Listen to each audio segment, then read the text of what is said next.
Welcome, everybody, to Dead Talk Live. And tonight we have two very special guests with us, writer-director Bobby Easley and star Michelle Morris of the movie that just got released today, and that is H.P. Lovecraft's Witch House.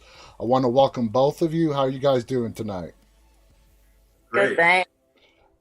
So I love talking to guests on premiere day. This is not your guys' first time around. Bobby, does it get any easier? Are you like nervous today? How does it feel when premiere day actually arrives? Um, it's like the Christmas of your movie, I guess. It's a day we've been looking forward to for about 4 years now, from Wow.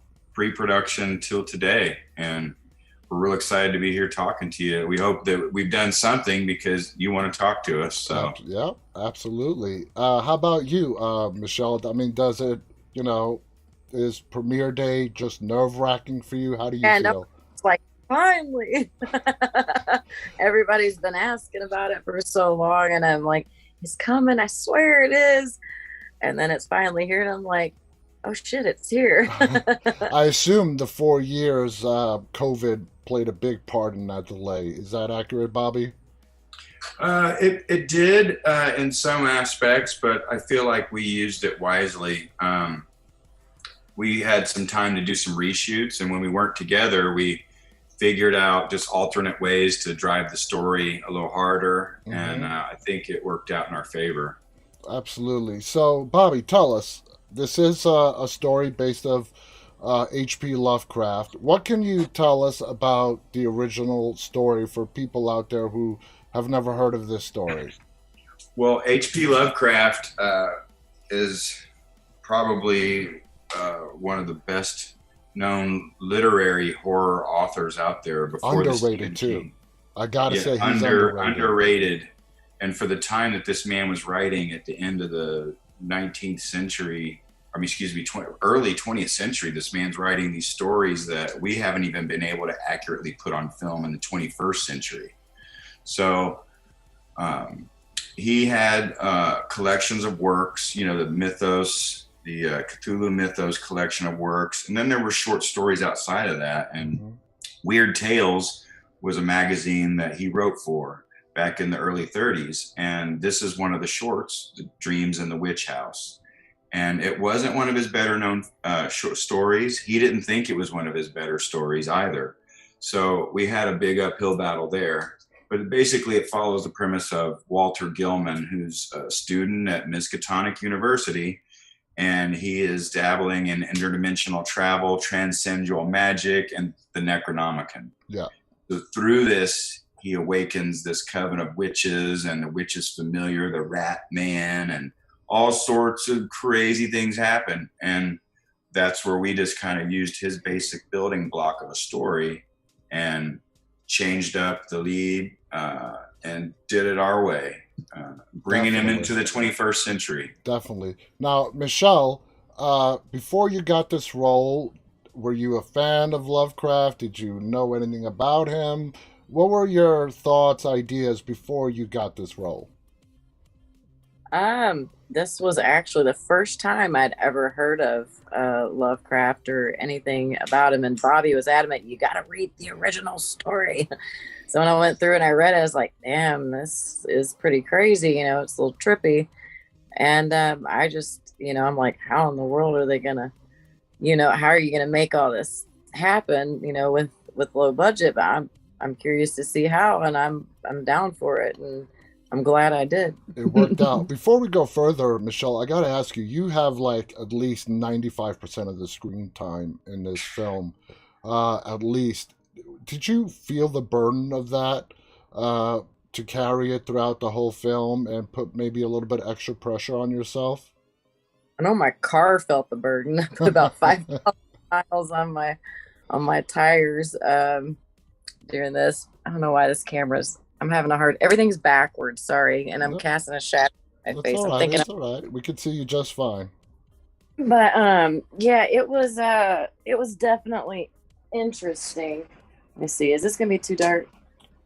No, Yeah, that is. Okay, that's too dark. But it It was definitely,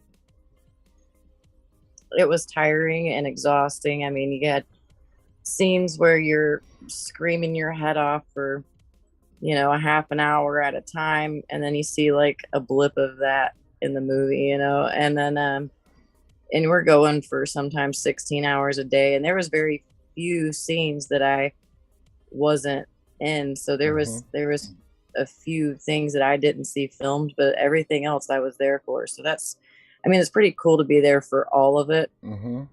Get to see everything that's happening. And I don't really feel like it was like a burden. I thought it was pretty cool myself. Oh, definitely sounds cool. Now, Bobby, you mentioned earlier about how you wanted to add your adaptation into the story.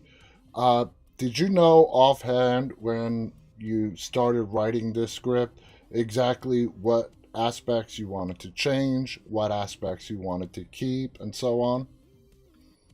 Well, Brian Usna, the producer of Reanimator and Honey, I Shrunk the Kid, and John Penny, Return of the Living Dead, they really kind of were looking at the story from a fresh set of eyes, trying to help us adapt it, because it's just so much going on in that story and in such a short amount of time. And we had to stretch this to make it feature length. So then we've got to have a lot of ideas, and it's got to not suck. So we had our ideas, and then we make some rewrites. They toss some ideas and kind of tell us this won't really work, and I feel like, I hope I'm answering it in the right way, but adapting the story, first, the big thing was change the gender, because I really love strong female leads. I'm a big fan of Alien. That's my favorite film of all time. Sigourney Weaver is my favorite female actor of all time.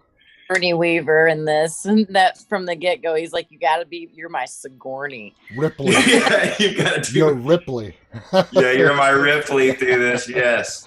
And so that's a big, thing for us there too. Was a lot to live up to, trying to be Sigourney. It's like, no pressure, just be Sigourney Weaver. Yeah.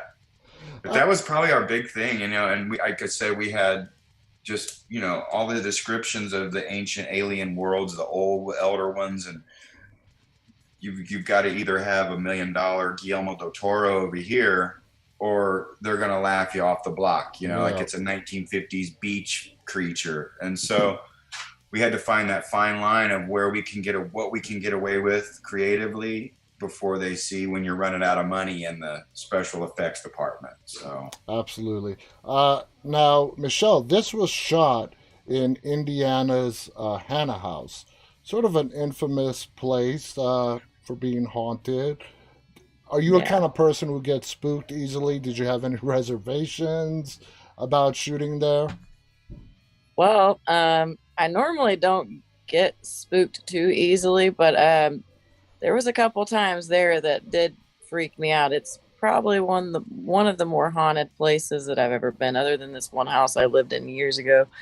But I see my first shadow figure there, and I thought it was just somebody from the cast or crew messing with me. And wow.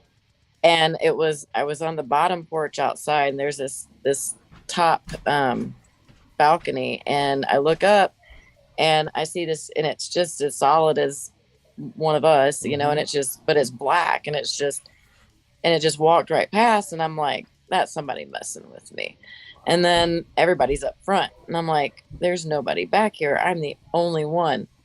So then there was a medium psychic on the team, and she told me it was the mother grieving her baby that she lost. And then I got a bathroom where there was no lock on the door. You have to have a skeleton key. Luckily, there was another door for me to get out. That was the day that we were supposed to be wrapping up filming, and it was like it didn't want us to leave.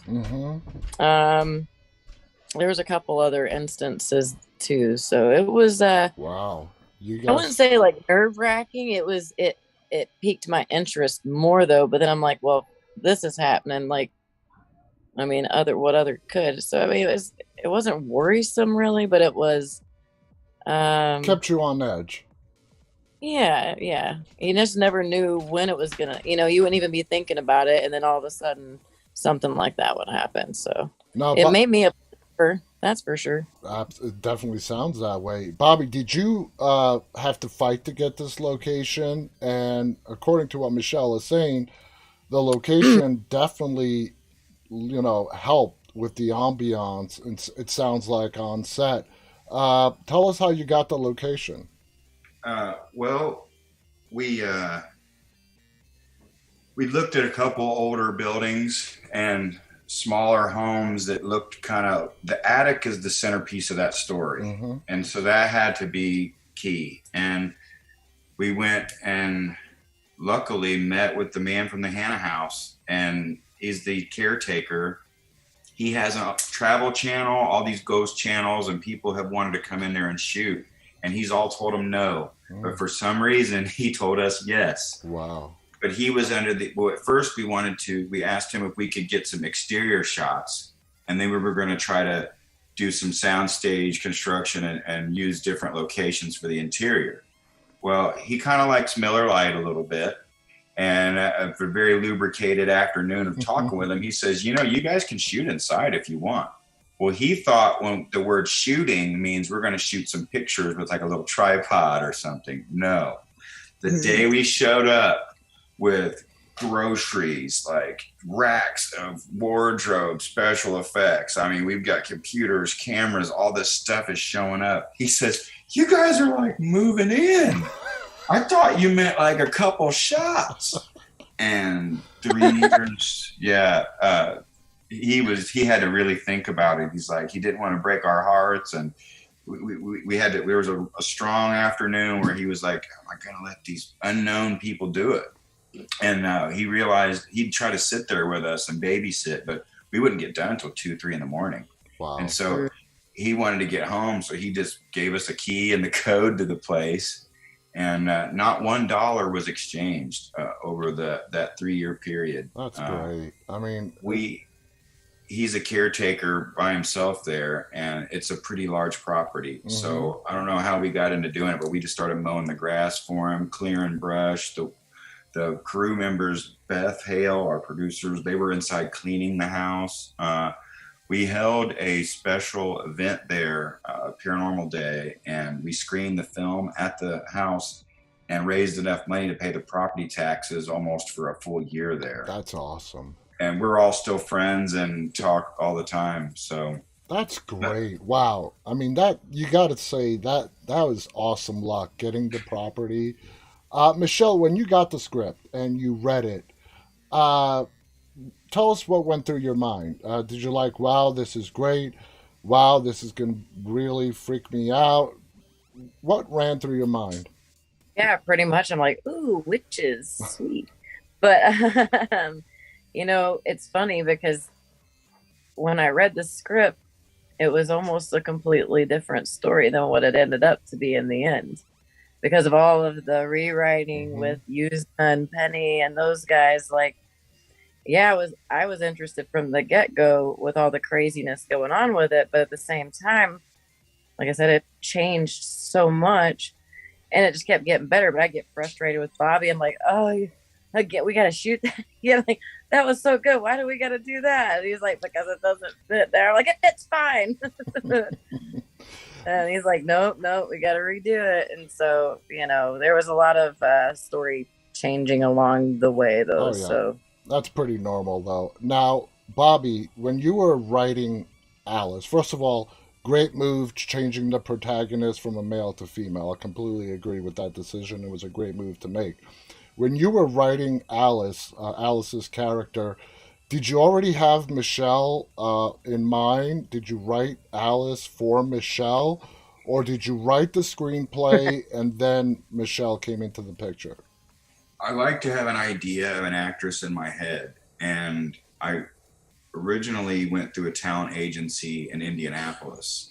There's some great talent there, but the subject matter we're dealing with in a conservative market in the Bible Belt Midwest, it's pretty scary. And I don't want to get a girl that's into commercial work and some rom-coms and things like that over here. And they think it'd be fun to be a scream queen, but unless they've really been one, they don't know what really is entailed in that. I mean, I'm talking 65 degrees outside, wearing next to nothing, running around, covered in blood, that type of stuff. 45 degrees out there wearing next to nothing. Yeah, jumping into gore, like gross water. And, so I was trying to avoid that. And really, I had a lot of really good selections, but I would clear everything through Brian Usna. Mm-hmm. And I went through 15 girls, and he turned every last one of them down, Michelle included. Wow. And so then we were like, turned her down twice. He said, I don't think she's good for the project. I don't think she's going to work. I don't audition well, and I told Bobby that. I'm like, I do not audition well. And so we very luckily, through working in the horror convention circuit, because Michelle and I, a lot of us have hammered this in the past decade, going around to these shows, and we get to meet a lot of people. And so we're just literally, I'm on my last straw, and I'm like hunting around, and she's got her booth set up with her films over there. And my buddy said, Michelle. It's Michelle. I was like, totally Michelle. And then so after that con, she's at the pool, and I'm just sitting there, and she jumps in the water and just happens to swim right in front of me and does the whole little frog graceful thing. And I thought, man, I want to use her in a movie and do something like that, where she jumps into a lake or a pond to go from one dimension to the next.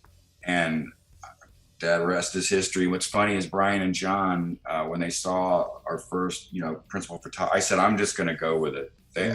I've got to trust my feelings that I want to use her in this film. And boom. Then he says, I like your girl. She's very convincing for the role. Yeah. I didn't correct him, but it's funny. That's the girl you turned down twice, buddy. And now she's very convincing.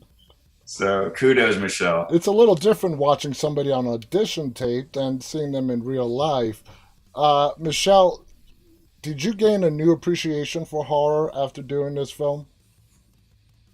Well, I already had a pretty good appreciation for horror because I have done quite a bit of it. But yeah, I think, I learned a lot from these guys. They're really good at what they do. And I already knew that, going into it. And, I'd seen some of Bobby's other works before. I'd seen Belly Timbers and one that he helped produce, Room 223 or whatever. Yeah.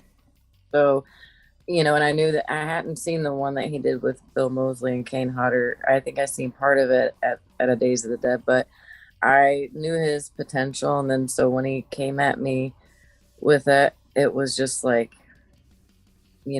I just knew that it was going to be good no matter what he was doing. That together, I knew that we had worked together really well.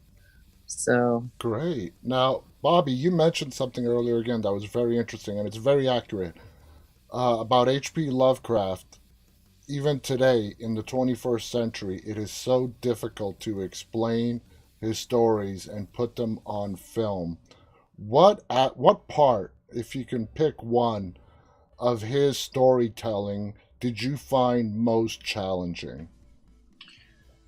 When Alice has one of her first nightmares, and she wakes up and she's on this alien world, and she's seeing all these alien mechanics that are moving, and like buildings that look thousands of years old, and this demon Azathoth, like she sees all this. That's pretty vivid and clear. And so like, how on earth are we going to pull that off?